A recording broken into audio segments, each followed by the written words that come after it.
Assalamualaikum warahmatullahi wabarakatuh. Hari ini hari Ahad bersamaan 20 Jun 2021, di mana masyarakat barat mereka ada sambutan apa yang mereka namakan sebagai Father's Day, dan sebahagian kita di Malaysia ada juga yang menyambutnya. Persoalannya, apakah hukum sambutan Hari Ayah di dalam Islam? Bukan sekadar Hari Ayah, Hari Ibu juga. Bulan ni Father's Day, bulan lepas ada Mother's Day. Okay, jadi apakah hukum sambutan hari-hari seperti ini di dalam Islam? Ya? Jadi saya nak terangkan memang ada dua pandangan. Pandangan pertama berkata ianya dilarang. Tidak boleh.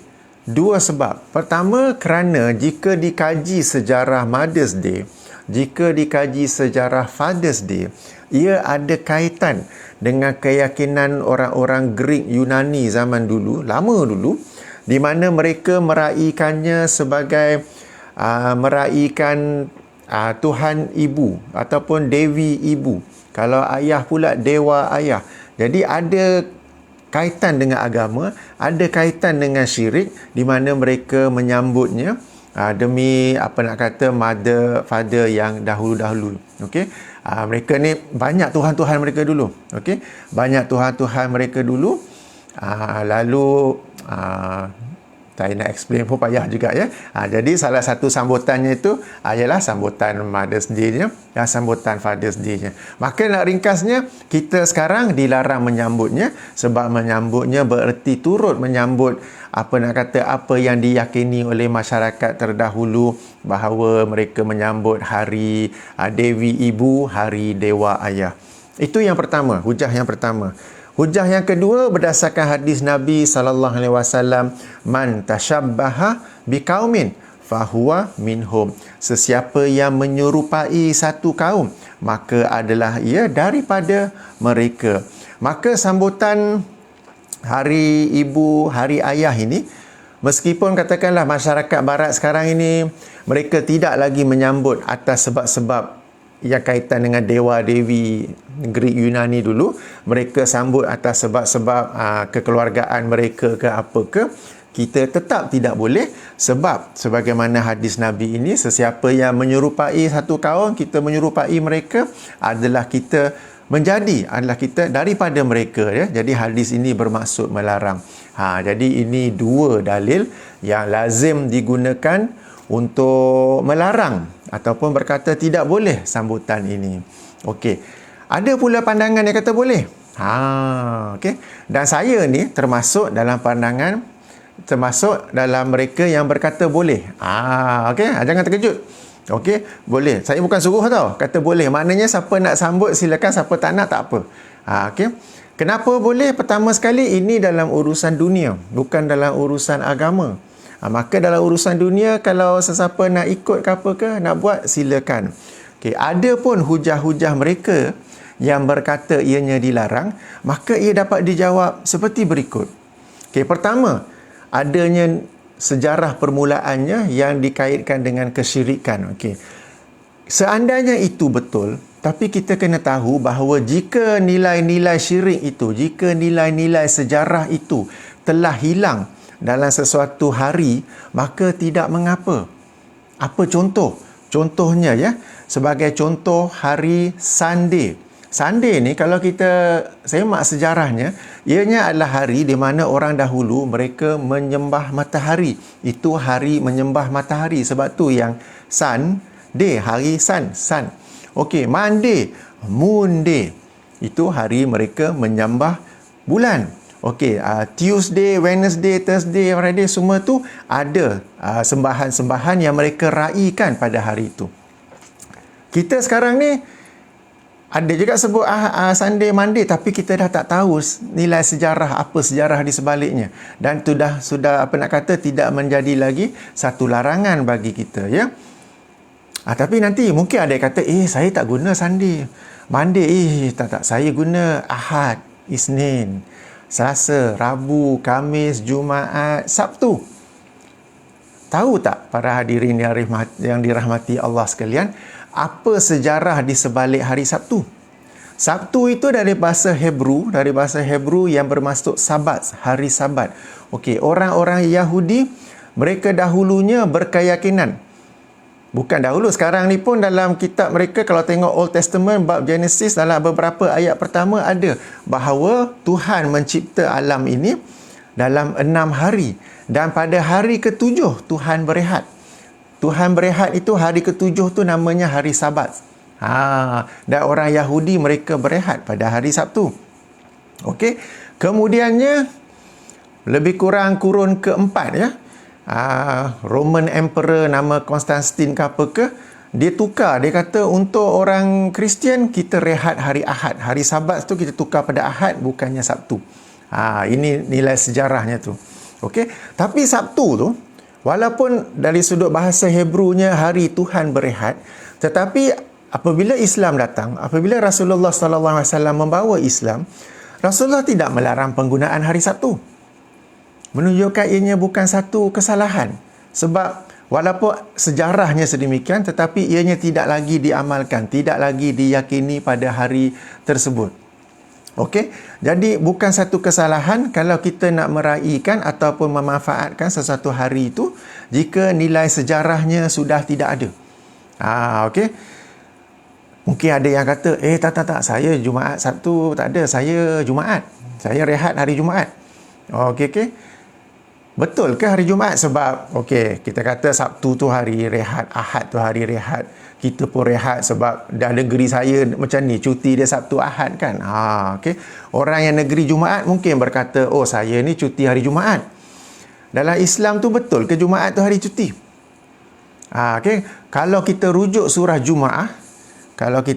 surah Jumaah, surah ke-62 ya. Mula ayat ke-9. A'udzubillahi minasyaitonirrajim. Ya ayyuhallazina amanu, wahai orang-orang yang beriman, iza nudiya lis-salati min yaumil jumaah, apabila diseru kepada solat pada hari Jumaat, azan Jumaat, fasta'u ila zikrillah, maka bersegeralah menuju kepada zikrillah, maksudnya masjid. Wazarul bai', dan tinggalkan jual beli. Bererti hari Jumaat sebelum azan ada berlakunya aktiviti jual beli. Tak cuti pun. Bukannya hari Jumaat tu golek-golek kat rumah apa, lepas tu Jumaat azan kita datang, tak. Maknanya hari Jumaat masih buat bisnes. Mungkin lepas solat Jumaat kau ya. Tak. Sambung ayat tu ya. Zalikum khairul lakum in kuntum ta'lamun. Ayat ke-10. Fa iza qudiyatis salah, maka apabila telah selesai daripada solat, fantashiru fil ard, maka bertebarlah kamu di bumi, wabtaru min fadlillah, untuk mencari daripada kurniaan Allah.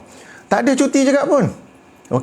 Untuk Allah suruh kita wabtaru min fadlillah, untuk mencari daripada kurniaan Allah. Maka kalau yang bisnes tadi terus bisnes, yang ada urusan lagi terus urusannya.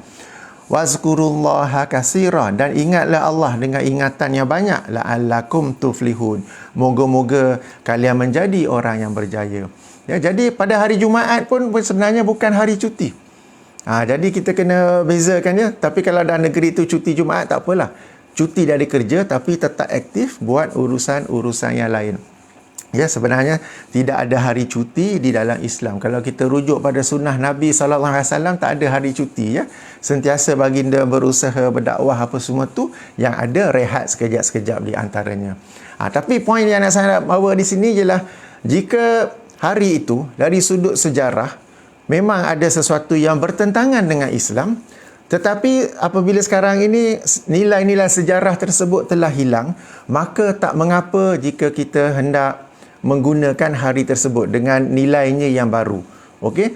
Contoh, kembali kepada Mother's Day dan Father's Day. Jika benar lama dulu, berkurun-kurun lama dulu, hari itu ialah sempena Dewi Ibu, sempena Dewa Ayah.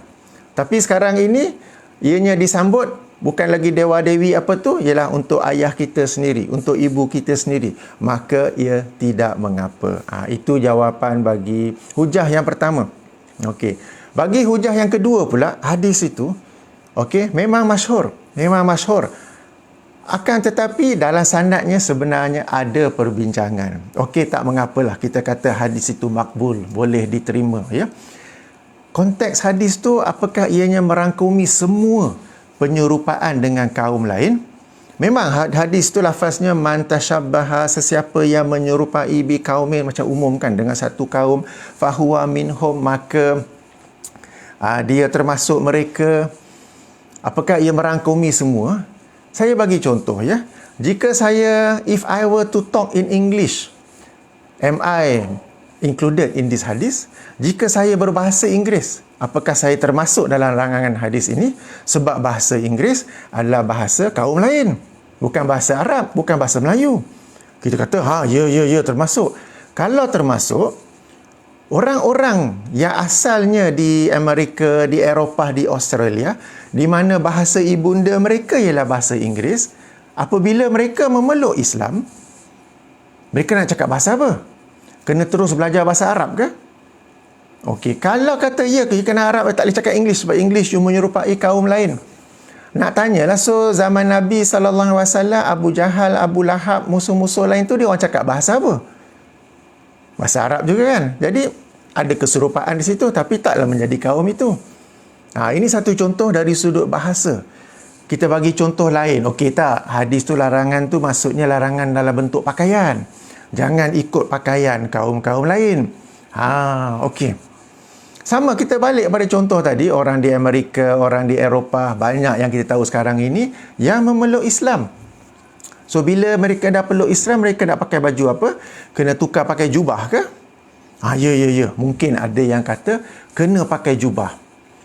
Okey, kalau kena pakai jubah, Abu Jahal, Abu Lahab and gang dulu, zaman Nabi SAW, dia orang pakai apa? Dia orang pakai Levi's 501 ke? Dia orang pakai t-shirt macam saya ni ke? Jadi penyerupaan yang macam mana tu? Sebab kita kena ingat sekarang ni Islam telah pun tersebar luas. Dan banyak kaum-kaum yang dulunya bukan beragama Islam. Kaum Amerika, kaum di Brazil, di Argentina, di South Africa, di Eropah, di United Kingdom, di Germany, di Australia, banyak yang mereka telah masuk Islam. Bukan sekadar imigran, bukan sekadar pendatang, tak, penduduk asal di situ. Mereka telah masuk Islam. Jadi mereka nak berbahasa apa? Mereka nak berpakaian apa? Contoh lain, mungkin ada yang kata tak, hadis ini merujuk kepada ciri-ciri khusus satu kaum. Ciri-ciri khusus satu kaum yang kaum lain tak buat. Okey, tak apa, saya bagi contoh lain. Satu ciri khusus kaum Chinese, Korean dan Japanese ialah mereka makan dengan chopstick. Okey, kalau orang di China ada minoriti Muslim, mereka tak boleh makan dengan chopstick ke? Di Korea ada orang Korean yang sudah masuk Islam, mereka tak boleh makan dengan chopstick dah ke? Di Jepun ada orang Jepun yang telah masuk Islam. So macam mana tu? Okey, dan budaya chopstick ni walaupun dulu khusus di China, mungkin Mongolia, Korea Selatan, Korea Utara, Jepun, tapi telah berkembang. Okay, sampai kita di sini pun, orang Islam kita pun kerana budaya K-pop apa semua tu, dah pun makan dengan chopstick. Ada siapa-siapa melarang tak? Mantas baca tak hadis tu? Tidak. Jadi sekarang ni hadis itu, katakan ia sahih, merujuk pada macam mana? Itu yang saya telah kupas dalam video yang lain.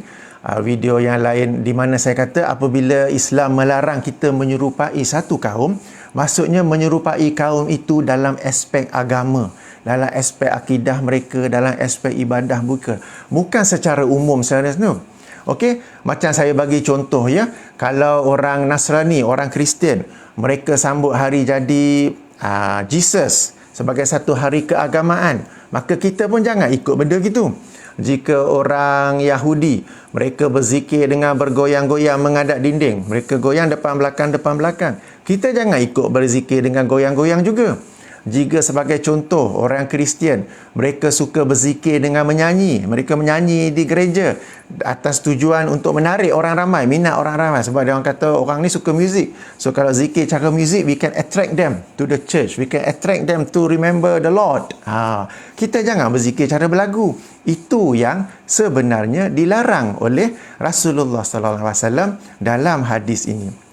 Jadi Kembali kepada sambutan Hari Ibu Hari Ayah, ia bukanlah sambutan keagamaan keagamaan bangsa lain.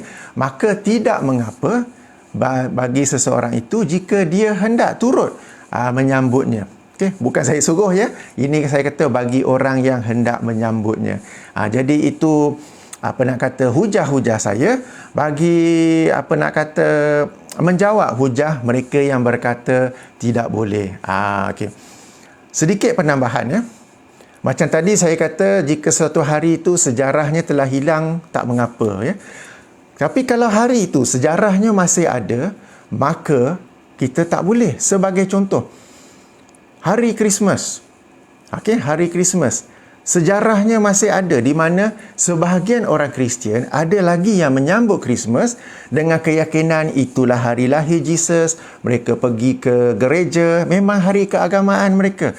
Walaupun sebahagian generasi muda mereka dah tak pergi ke gereja apa semua tu, mereka sekadar hari happy-happy saja. Tapi memandangkan sebahagian lagi masih lagi menganggap itu hari keagamaan, maka kita dilarang sambut dan kita dilarang wish Merry Christmas kepada mereka. Sebab itu masih lagi hari keagamaan mereka. Nilai-nilai sejarah tu masih ada. Nilai-nilai agama tu masih ada dalam hari tersebut. Walaupun mungkin sebahagian sudah tidak lagi sambut atas dasar tersebut ya. Contoh lain, hari Chinese New Year, Tahun Baru Cina. Okey, Tahun Baru Cina tu bukan sekadar perubahan tahun baru dalam kalender Cina, tapi perubahan juga dengan haiwan yang mereka berkeyakinan haiwan ni setiap tahun ada haiwan dan haiwan itu ada ciri-ciri yang akan membawa nasib baik, good luck dan bad luck pada tahun tersebut. Okey. Jadi kepada Chinese Muslim yang telah masuk Islam, mereka tahu itu syirik apa semua, mereka dah tak yakin dengan semua tu, kita nak wish selamat tahun baru Cina tak mengapa. Tapi kepada bangsa Cina, sebelum kita wish, kita kena semak dulu dia masih yakin dengan benda-benda tu ataupun tidak. Jangan sekadar kita duk sonok-sonok wish. Kita duk wish, kita tak tahu kita duk wish mereka selamat tahun Arnab, selamat tahun tikus dan sebagainya, di mana dalam setiap tahun itu ada haiwan-haiwan yang dengan haiwan tu mereka yakin ada good luck, ada bad luck begitu ya. Dan kadang-kadang nak tanya tu, kalau kita tanya direct mereka akan nafikan, sebab mereka pun kadang mungkin kata itu percayaan kolot. Saya teringat pengalaman saya dulu. Ketika itu saya buat flight penerbangan lepas Tahun Baru Cina. Saya terbang dengan seorang co-pilot bangsa Cina. Okay, kita sembang-sembang dalam flight apa begitu, tanya dia sambutan Tahun Baru Cina. Saya tak ingat tahun tu tahun apa, tahun Arnab ke apa ke. Tapi saya tahu tahun itu saya bacalah apa ciri-cirinya lah, sebab dalam surat khabar apa semua tu ada. Memang tahun tu kononnya ekonomi tak bagus, jadi kena berhati-hati dalam berniaga, kena berhati-hati dalam pelaburan. Okey, tak apa. So saya tanya dia, do you believe that every year there's some good luck and bad luck according to the animal? No lah, Captain. That one old thinking, old belief. We now modern already. Just Happy New Year only, Captain. Give ampau only. Okay. Lepas tu sembang. Lepas tu saya masuk balik bab tu. You ada buat investment ke? Ada buat pelaburan saham ke? Ada lah, Captain, ada lah. But this year, Captain, I cautious sikit lah. Tapi sebab oh ya, Captain, you got me, you trick me. Actually still got lah kepercayaan. Maknanya mula-mula dia tak nak mengaku. Tapi bila kita cuba bawa, saya cuba tanya dia tentang pelaburan saham, dia sendiri kata dia kena hati-hati sebab tahun ni. Lepas tu dia faham saya cuba nak perangkap dia. Lalu dia pun, ya, Captain. Dia kata, kemudian akhirnya dia sendiri mengaku, yalah, sebenarnya deep inside masih ada kepercayaan begitu ya. Jadi bila saya kata boleh sambut hari lain, hari budaya kaum lain ke apa ke, itu apabila nilai sejarah, nilai agama dia secara majoriti telah pun hilang. Tapi jika nilai itu, nilai agama, nilai sejarah masih ada, kita kena semak terlebih dahulu. Demikian juga bila saya kata boleh Father's Day, boleh Mother's Day, jangan pula pergi kembangkan hari Valentine's pun boleh. Sebab hari Valentine tu, ya, sejarahnya apa kita letak ke tepi, itu adalah hari di mana banyak kemungkaran berlaku, di mana banyak pasangan-pasangan, boyfriend girlfriend mereka pergi dating. Kemudian mulalah mereka berlanjutan buat lain ke, lelaki kata, can I give you our first kiss? sempena hari Valentine katakan, dan kemudian mulalah jadi itu hari yang dengannya banyak kemungkaran berlaku, maka kita pun tidak meraihkannya dan kita menegah anak-anak muda kita daripada meraihkannya. Tapi ada pun hari sekadar Father's Day, Mother's Day ini, bagi yang nak, saya bukan suruh ya, bagi yang nak silakan ya, dan bagi mereka yang merasakan ini tak boleh ke apa, tak mengapa. Ini bukanlah satu hari penting ke apa ke. Tapi kita kata bagi sebahagian orang dia nak, mungkin sebagai isteri tu dia hendak memberi motivasi kepada suaminya, abang selamat hari ayah, terima kasih tolong-tolong selalu jaga anak ke apa. Ayah tu pun rasa termotivasi, rasa dihargai, dia pun lagi semangat nak tolong isteri dia dalam urusan menjaga anak-anak ke, sebagai contoh. Ya, kalau dia rasakan ada manfaat, silakan. Hari ibu lah katakan, so suami pun wish kepada isterinya, terima kasih menjadi ibu yang terbaik, satu kerja yang sangat susah, sangat berat, apa begitu. Isterinya pun rasa dihargai. Appreciation ni is very important dalam hubungan suami isteri ya. Penghargaan ni satu perkara yang sangat penting. Ya, dan Islam pun menekankan penghargaan. Rasulullah sallallahu alaihi wasallam pernah bersabda, tidaklah berterima kasih kepada Allah sesiapa yang tidak berterima kasih kepada manusia. Ya. Jadi sempena Mother's Day, suami pula wish kepada isterinya, bukanlah suruh buat sambutan besar-besaran ke apa ke, sekadar wish terima kasih menjadi ibu terbaik, mendidik anak-anak apa semua. Dalam suasana PKP pula sekarang ni, macam-macam apa nak kata cabaran kan, semua orang di rumah apa. Jadi jika dirasakan perkara-perkara itu dapat membantu kehidupan sebagai satu keluarga, maka silakan. Anak ke nak cuba bodek ayah, ayah selamat hari ayah, terima kasih menjadi ayah yang terbaik, kat bawah tu bracket, nak Sony PS5 boleh tak? Okay, katakanlah sebagai contoh ya. Jadi sebagai kesimpulan, itu saja yang saya nak sampaikan. Sebagai kesimpulan, memang ada beza pandangan tentang hukum menyambut Father's Day dan Mother's Day. Mereka yang berkata tak boleh sebab sejarah hari-hari tersebut, dan juga kerana hadis Nabi sallallahu alaihi wasallam yang berkata sesiapa yang menyerupai satu kaum, maka adalah ia kaum itu. Bagi mereka yang berkata boleh pula, okey, sejarah itu kalau betul ada pun, sejarah itu telah pun hilang.